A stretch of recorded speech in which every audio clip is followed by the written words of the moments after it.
Ninth class का हमारा chapter है एटम्स एंड मॉलिक्यूल्स और इसका थर्ड चैप्टर जो है वो स्टडी कर रहे हैं साइंस का क्लास नाइन्थ का, that is atoms and molecules. और इसमें हमारा आज का जो लेक्चर है that is based on Dalton's atomic theory, यानी कि डाल्टन का परमाणु सिद्धांत। तो एक्चुअल क्या हुआ, अगर हम बात करें स्टूडेंट्स, यहाँ पे एटम एटॉमिक थ्योरी है, परमाणु को लेकर एक थ्योरी दी गई, एटम्स होते क्या हैं। पहली बार कोशिश की गई, डाल्टन के जो सिद्धांत था ये परमाणु को के संदर्भ में दिया गया। सबसे पहला जो है सिद्धांत था या सबसे पहली थ्योरी थी जो डाल्टन ने दी थी।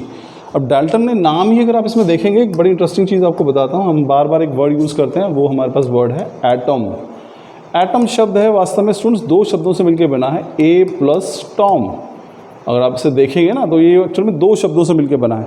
तो ए का मतलब होता है नॉट और टॉम का मतलब होता है to break. Not to break यानी कि ऐसी चीज़ जिसको आप और तोड़ नहीं सकते हैं, ब्रेक नहीं कर सकते हैं, इसका और विभाजन नहीं कर सकते हैं, उसी को नाम दिया गया किसका, एटम का। तो एटम अगर माने तो एटम कोई ऐसी चीज़ है जिसको हम और ब्रेक नहीं कर सकते हैं, सबसे छोटी चीज़ हो। अब मेरे हाथ में सपोज करो चौक का टुकड़ा, मैं तोड़ते रहूँ, आखिरकार मेरे पास एक ऐसा पीस बच जाएगा जिसको हम और आगे तोड़ नहीं पाएंगे, एंड वही जो सबसे छोटा पीस होगा वो कहलाएगा एटम। तो एटम जो है वो स्मॉलेस्ट पार्टिकल है, सबसे छोटा। आइए तो डाल्टन ने इसी एटम को लेकर सबसे पहले एक थ्योरी दी, सिद्धांत दिया, उसी के बारे में हम लोग पढ़ते हैं। तो देखिए क्या है Dalton atomic theory. There was an explanation for the above theories. British chemist John Dalton proposed the atomic theory which provided the explanation for above laws.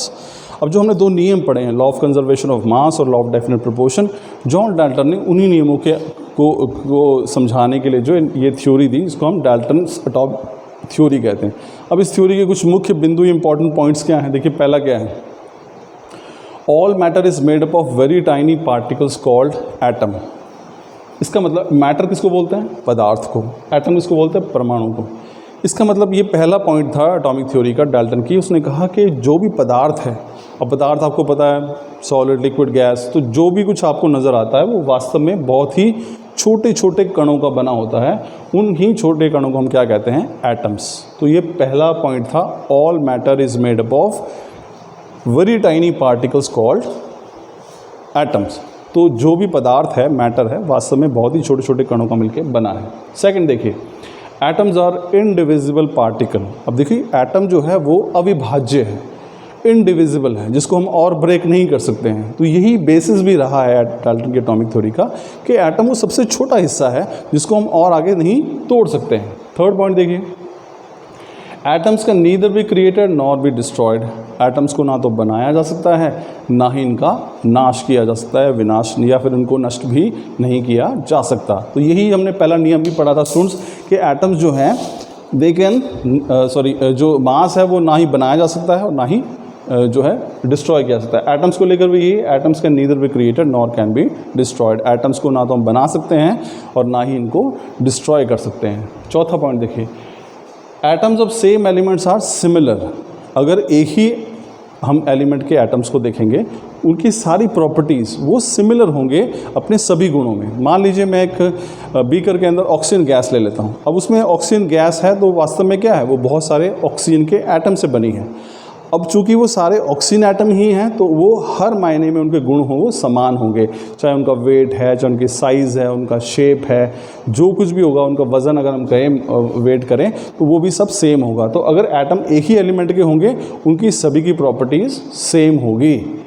Atoms of different elements are different. और अगर atoms different elements के होंगे तो उनके properties भी different होगी। अब मान लीजिए मैं एक नाइट्रोजन का एटम ले लेता हूँ, एक ऑक्सीजन का एटम ले लेता हूँ। अब नाइट्रोजन का एटम का वेट कुछ और है, ऑक्सीजन का एटम का वेट कुछ और है, उसका साइज़ कुछ और है, इसका साइज़ कुछ और है, तो उनकी प्रॉपर्टीज़ अलग होंगी। अगर एलिमेंट एक ही होगा, सेम होगा, उनकी प्रॉपर्टीज़ भी सेम होगी, लेकिन अगर एलिमेंट्स डिफरेंट होंगे तो उनकी प्रॉपर्टीज़ भी डिफरेंट होंगी। यही है हमारे पास फिफ्थ पॉइंट।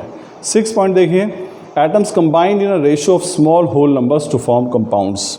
अब ये भी इंपॉर्टेंट पॉइंट है कि एटम्स जब भी जुड़ते हैं कंपाउंड बनाने के लिए, जैसे कि दो एलिमेंट्स की बात करता हूँ मैं, हाइड्रोजन है और ऑक्सीजन है, दोनों जुड़ रहे हैं, तो वो हमेशा एक होल नंबर में जुड़ते हैं। जैसे हमें आपको पता है कि हम वाटर के लिए फॉर्मूला क्या लिखते हैं, हम लिखते हैं H2O। तो ये हमेशा होल नंबर में, दो हाइड्रोजन और एक ऑक्सीजन आपस में जुड़ रहे हैं और ये रेशियो बिल्कुल सिंपल है, कितनी है, 2:1 1 की रेशो है। ऐसे अगर मैं कार्बन डाइऑक्साइड कहता हूँ CO2, यहाँ भी एक कार्बन है और ऑक्सीजन कितने हैं 2, तो 1:2 की रेशो, सिंपल रेशो है। ऐसा नहीं कि 1.5 कार्बन जुड़ रहा है और 2.8 ऑक्सीजन जुड़ रहा है, या 3.2 जो है वो कार्बन जुड़ रहा है, या फिर 4.6 जो है वो ऑक्सीजन जुड़ रहा है। तो रेशो हमेशा सिंपल रहती है 1, 2, 3, 4, जैसे 1:2, 2:1 की है या 1:2 की है। तो ये हमारे पास छठा पॉइंट है कि एटम्स जब भी आपस में जुड़ते हैं वो हमेशा सिंपल होल नंबर में ही जुड़ते हैं। आगे देखिए, the relative number and kinds of atom are constant in a given compound. अब ये भी मैंने आपको बताया था कि जो एटम्स जो आपस में जुड़ेंगे और कंपाउंड बनाएंगे, उनके बीच में जो एलिमेंट्स के बीच में जो रेशो होती है वो हमेशा एटम्स की कांस्टेंट होती है। अब वाटर जब जुड़ेगा तो 2 हाइड्रोजन और 1 ऑक्सीजन ही होंगे।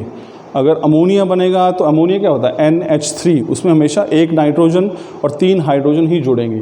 तो यानी रिलेटिव नंबर जो है, संख्या जो एटम्स की रहती है वो हमेशा सिंपल रहती है। अब ये देखिए दोबारा हम इसको रिवाइज करते हैं। लैडल की एटॉमिक थ्योरी है। एटम का मतलब होता है 2 शब्दों से मिलकर बना A + टॉम, जिसका A का मतलब होता है नॉट और टॉम का मतलब होता है टू ब्रेक।